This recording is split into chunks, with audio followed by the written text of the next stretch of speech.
غوث پاک کی بارگاہ میں ایک شخص آتے ہیں اور آنے کے بعد کہتے ہیں یا غوث الثقلین مجھے بیٹا نہیں ہے اور مجھے بیٹا چاہیے. میرے غوث نے فرمایا تیری قسمت میں نہیں ہے, تیری قسمت میں نہیں ہے. اس نے کہا حضور اگر قسمت میں ہوتا تو آپ کے پاس کیوں آتا؟ مانگنے والے تو ایسے ہی آتے ہیں نا, اور جو ایسے مانگتے ہیں انہی کو ملتا ہے, جو ایسے مانگتے ہیں انہی کو ملتا ہے.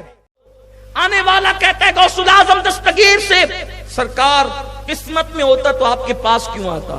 غوث پاک نے کہا اچھا ٹھیک ہے, میری پشت میں ایک بچہ ہے, میں چاہتا ہوں کہ وہ تجھے دے دوں, دعا کرتا ہوں اللہ وہ تجھے دے دے, بیٹا میرا ہوگا اور تیرے صلب سے پیدا ہوگا.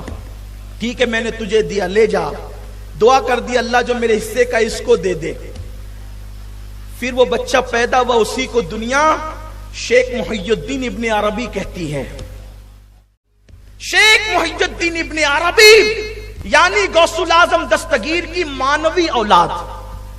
وہ فرماتے ہیں, اب سنیے, وہ فرماتے ہیں کہ میں حج کے لیے گیا اور میں کعبے کا طواف کر رہا تھا. کون؟ شیخ محی الدین ابن عربی.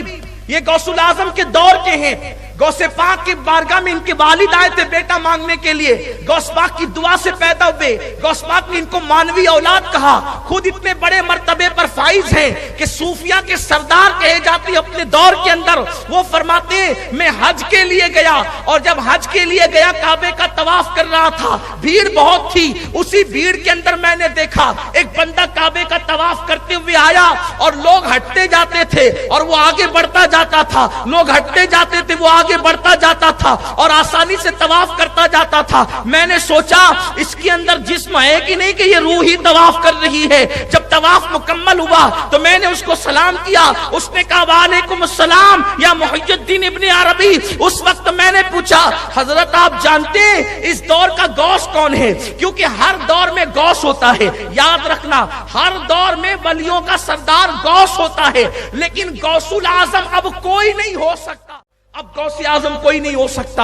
امام مہدی تک, امام مہدی کی آمد ہوگی وہ غوثیت کبریٰ کے مقام پہ فائز ہوں گے. یہ صوفیہ کا نظریہ ہے.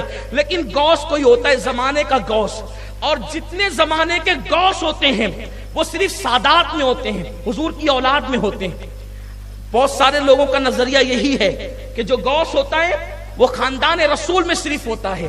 بعض لوگوں نے اس کے علاوہ بھی تحقیق کی ہے, میں کسی کی تحقیق کا منکر نہیں, لیکن بات جو کہہ رہا ہوں اپنے ذوق کی وہ یہ ہے. تو اس وقت شیخ محی الدین ابن عربی نے جو کعبے کا طواف جلدی جلدی کر رہا تھا اور لوگ ہٹتے جاتے تھے, ان سے پوچھا حضرت غوث کون ہے اس زمانے کا معلوم ہے آپ کو؟ تو اس نے کہا کہ ہاں معلوم ہے. فرمایا اس زمانے کا غوث میں ہوں.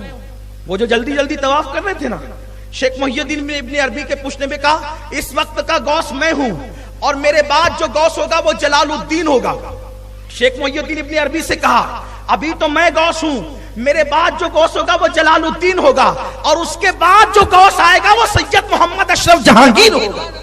ابھی پیدا بھی نہیں ہوئے غوث حضرت مخدوم اشرف جہانگیر سمنانی, یعنی غوث وقت. اسی لیے دنیا ان کو غوث العالم کے لقب سے جانتی اور پہچانتی ہے.